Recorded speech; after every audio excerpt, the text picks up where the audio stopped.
Hello, guys. Welcome to another episode of the e-commerce lab by Ecomcy, the place of a related to Amazon, FBA, private label, and e-commerce. My name is Vincenzo Toscano, founder and CEO of Ecomcy. And today we bring on a special guest. His name is Hymie Zebedez, and he's an expert when it comes to organic ranking. That's why I wanted to bring Hymie today because we know organic ranking is something that we all Amazon sellers struggle every single day. At the end of the day, that's why I put so much money on things such as external traffic, such as PPC, because we know that the only way to build a profitable brand on Amazon is by having a strong organic ranking. And that's going to be all about today's conversation. So, Jaime, it's a pleasure to have you on the show today. How you doing, my friend? Thank you for having me, Vincenzo. Doing great. Thank you. How are you? Pleasure to have you here. I'm very excited about today's conversation. As I just briefly mentioned, I feel organic ranking is something that is on everybody's mouth when it comes to the struggle they are experiencing on Amazon, and I'm very keen to hear some of your takes and maybe things that you're experiencing that you see are working right now. Because I feel at the end of the day, if you don't figure out organic ranking, it's going to be very tough to scale your company on Amazon, right? So I guess before we dive into that, it would be great if you give us a background because we actually just had a conversation before going live. Like you launched your own brand as well. You have a lot of experience in this space. So tell us how you became so obsessed, I guess, with organic ranking. So I'm a seller on Amazon private label for 12 years, and I sold my first business maybe about 9 years ago. But that was before there was, all the aggregators were buying up businesses left and Hmm. right. So could have made more, but I'm happy with what it was. And yeah, I've been managing since I built my own listing successfully, but there were a lot of things like I didn't have inventory. I didn't know how to deal with the factories and negotiating the rates. So I went up to people that are experts with that, but they don't know about Amazon. And I showed them my listings and how much I was making. And I said, let me do it for you. So I Hmm. started managing brands for people and getting them on Amazon, building up their sales. And word spread. Hymie did this for me, and I started doing it for more and more people. And I've been doing it for years. And about a year ago, a little over a year ago, I went back into becoming a seller myself again. I started my own brand on Amazon clothing, and we had a very, very good Q4. And it's I've always been a seller, but it's Yeah, also great to be back selling myself again. You know what I mean? And the love listing it. is doing great, and we got it ranked organically, and a That's lot so of fun cool. So stuff. cool. Yeah. Love it. I think what I like about your story as well, which is similar to mine, is that you went through, to the hustle of having to figure out things on your own. And that's also what built the foundation and the expertise. And now we are able to provide to so many sellers because sometimes it's tough to really be able to provide, consultation to others if you didn't actually went through the mistakes and the learnings yourself. Which I'm sure is at the same time what has allowed you to, figure out to some extent what is the key elements what are the key elements when it comes to mastering organic ranking, because at the end of the day, I'm sure after doing it so many times you have identified patterns, right? That things that are clear indicators and things that you must do to actually consolidate your ranking on Amazon. So I guess we can start with a brief, maybe introduction about that. Like, I'm keen to know, like, in 2024, like, what are some of the things you have been seeing that have been huge lifters of ranking based on your experience? Yeah. So it sounds crazy, but not so much has changed Okay. from 12 years ago. Like Okay. there's obviously the strategies are different, but the fundamentals are really the same. You need to have something that's going to convert well. So to convert well, you need to have a great image. Obviously, a great image is much more important than it was in the past. My first listing, the image was like horrible, but there just wasn't so much good competition out there. But now you need a great main image. Um, your listing needs to be optimized with long tail, short tail keywords. But that's all like the stuff that's like the basic stuff that like everybody knows. Oh, you need an optimized title, bullets, everything like that. Mhm. Everyone knows that. But then there's like all these like very important things that a lot of people they neglect. Like when they first launched a product, what price are they putting it at? Are they putting it at a competitive price that's going to they Mhm. know is going to convert well, or are they putting it at like their target price? And like, how many reviews do they have in the beginning? Did they enroll it in Vine? I can go, Yeah, step by step with so many different things. I feel you. Like the way that I started, usually I'll put things at a very low price. I'll put things at below my target price for two reasons. First of all, when I enroll in Vine, I like to make sure that like I give no opportunity to leave a bad review. So like when you're Yes.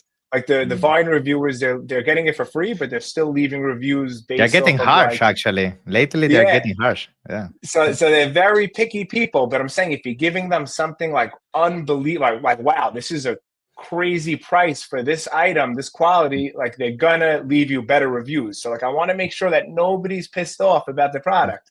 Only yeah, 5-star reviews.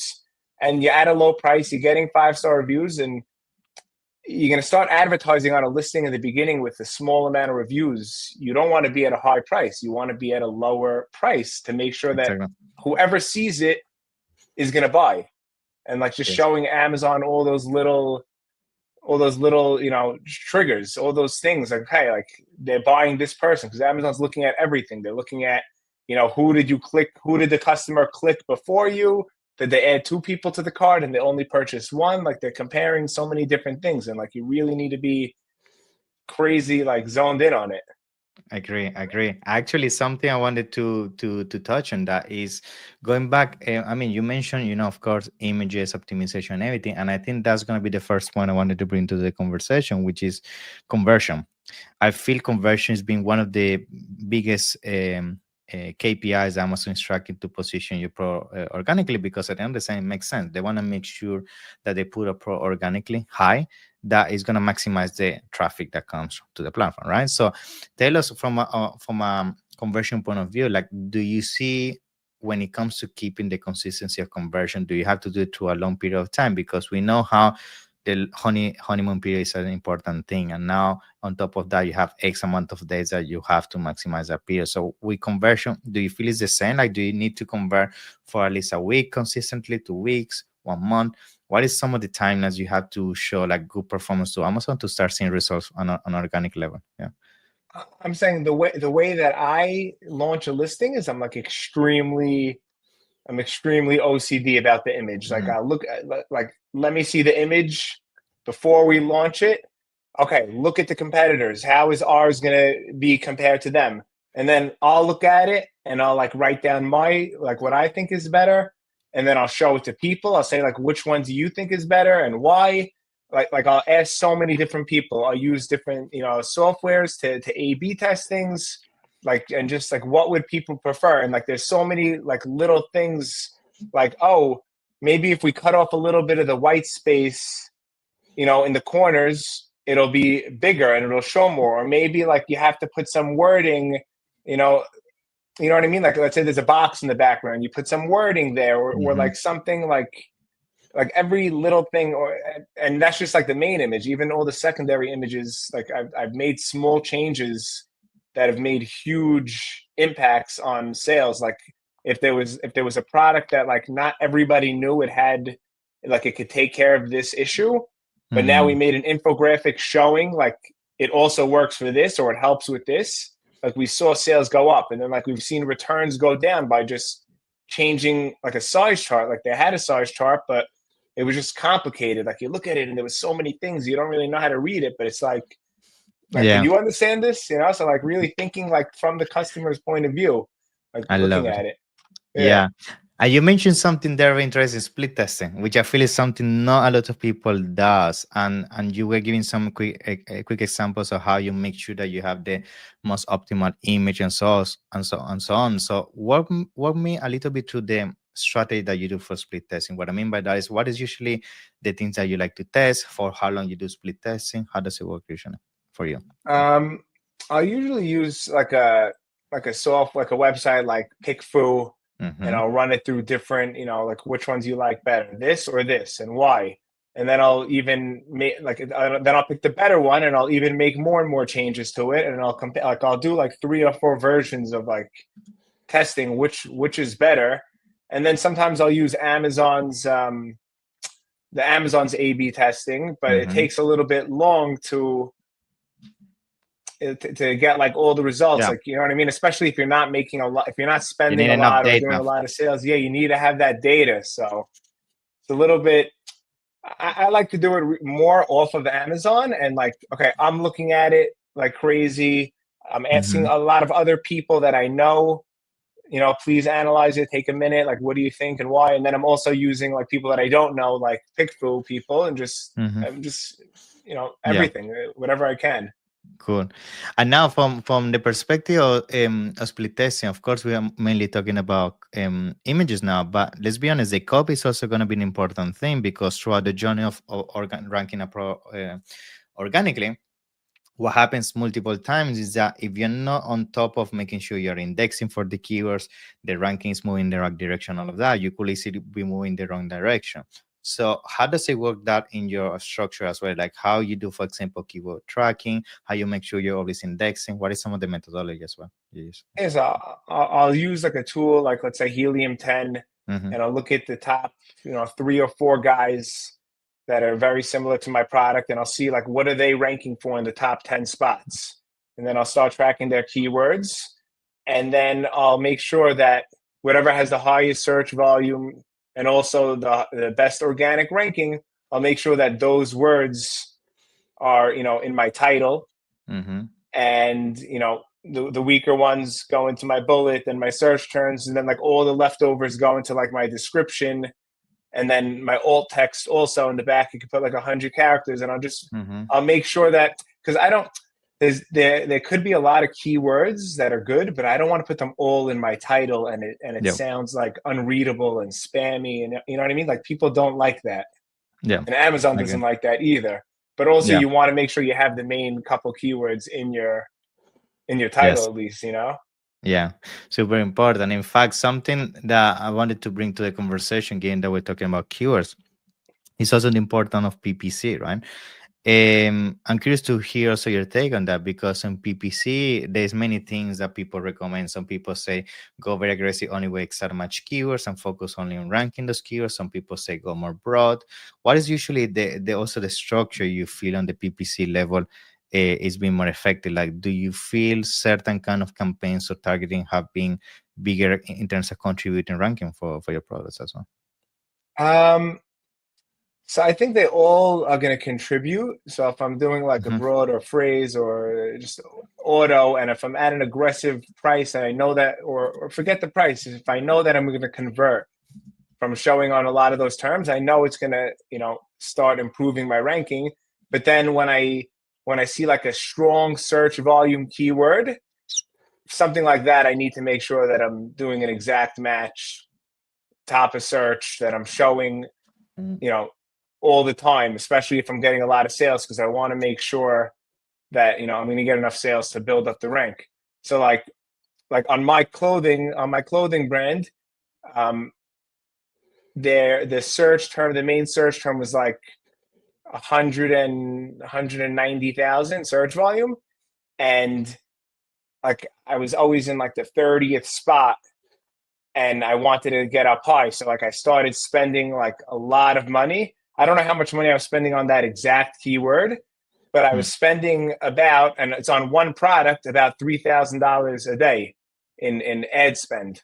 And I did it for maybe 2 weeks straight, and I got ranked to, you know, the top 10 spots. I was maybe in like the sixth or Mm. seventh spot, and it was right before Black Friday, Cyber Monday. Mm.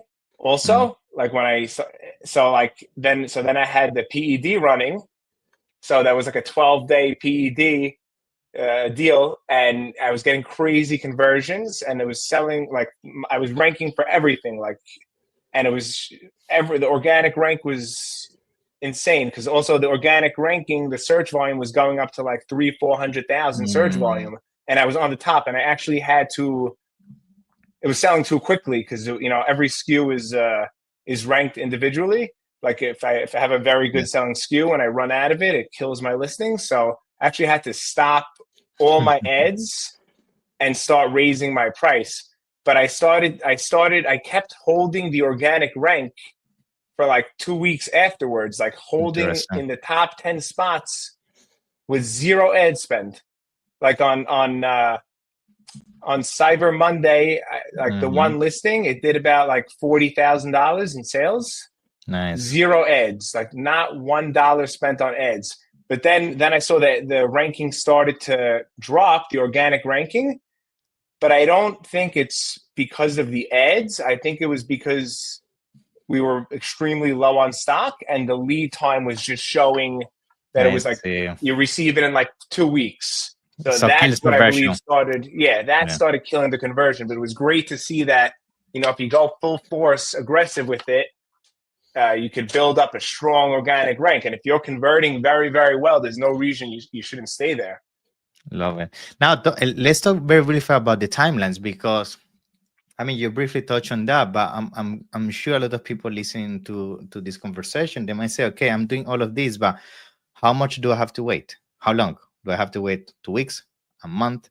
How do I know I'm moving in the right direction? Like, what is your answer usually to that? Like, people when they ask you, I'm saying like my listing is a year old, "Hmm, and there were months where like my whole goal was I want to build this into something that's doing crazy numbers, and um, I wasn't worried about like the profit. Like I had months where we sold $50,000 for the month, and we lost $200. And then we lost $70,000, and it was like a break even. And like I wasn't concerned about. I was concerned more about building up the organic rank and momentum." building up the momentum. And now like the listing, like the past 30 days, it sold almost $500,000. It sold almost Um, $500,000 with yeah. with very little ad spend.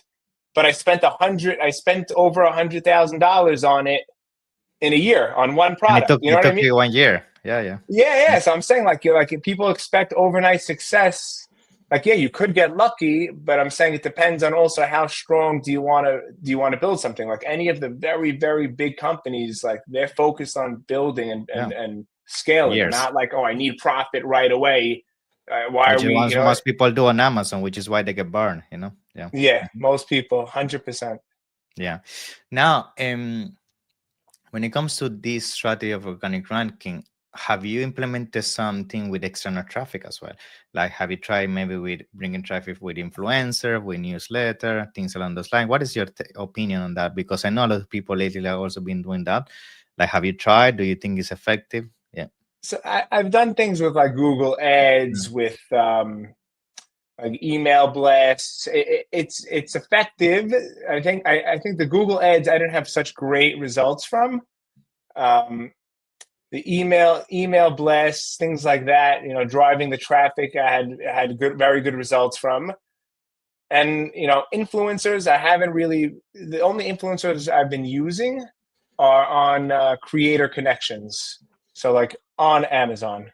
I'll use, and I love Cool. those. Just try to get the word.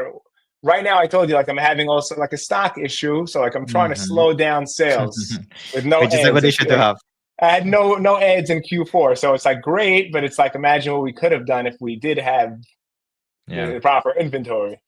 Love it. Um, Very good, very good. And now, in terms of this, like when it comes to also everything that you're going with organic ranking, another conversation people also bring to the table is that they feel this is an exercise they have to do only once. And what I mean by this is they feel all this effort that we're talking about, focus on conversion, on being very aggressive on keywords and everything. You only do it throughout the launch and then you forget. But I know for a fact, because I talk to a lot of sellers, a lot of them have maintenance strategies to keep the organic healthy. Like you also have to keep nurturing that, because otherwise competition is going to come and it's going to take it from you. So in terms of nurturing and keeping organic ranking, is there some like a routine that you like to do or kind of thing to keep things healthy all the time when it comes to ranking? so first of all, I like deals. Like you get like the best deals, 7-day deals. I feel like that, especially if you're already ranked well for things. I think having the those days of And the all that badge and extra everything. traffic, yeah, you Yeah. get the badge. It'll help you maintain the rank. But like, if you see something dropping in organic rank, you got to see like why, like who's taking your spot. Like if you're going down, that means somebody else Exactly. took your spot. So like, what are they doing differently? Did their price change Are they being more aggressive on ads? Maybe we need to be more aggressive on ads. Maybe we need to put a coupon. Maybe you have to see like what's going on. Like now, because we're waiting on getting more stock in before we could push, and now like we're still selling, but like not nearly as strong as we were originally because of the lead time. But I know that we're going to have to spend money, at least in the beginning, to get it back to those positions of organic rank. I don't think it's just going to come there. Like I hope it's going to come there, and I have deals set up right now. I have deals set up for every week. I had one yesterday. I just had to cancel it. You know what I mean? Like I have them pre-set Yeah. up, but when the inventory comes in, I'm going to start running deals. Hopefully, I'll get a big boost. But yeah, you gotta. If something comes down, you gotta push it back up. You can't just leave it. Love it. Cool, cool. Now, in terms of also when it comes to organic ranking, another thing that I see is becoming a trend in terms of conversation is how AI is going to affect this. We see how Rufus is becoming more and more bigger thing in the US, and some people might say, "Oh, organic ranking eventually is going to become less and less important because it's going to come down to how AI recommends your products and things like that." Out of curiosity, like, do you see or have seen AI affecting the exposure of your pro or your clients, like when it comes to that? Like, what is also your some of the predictions when it comes to that?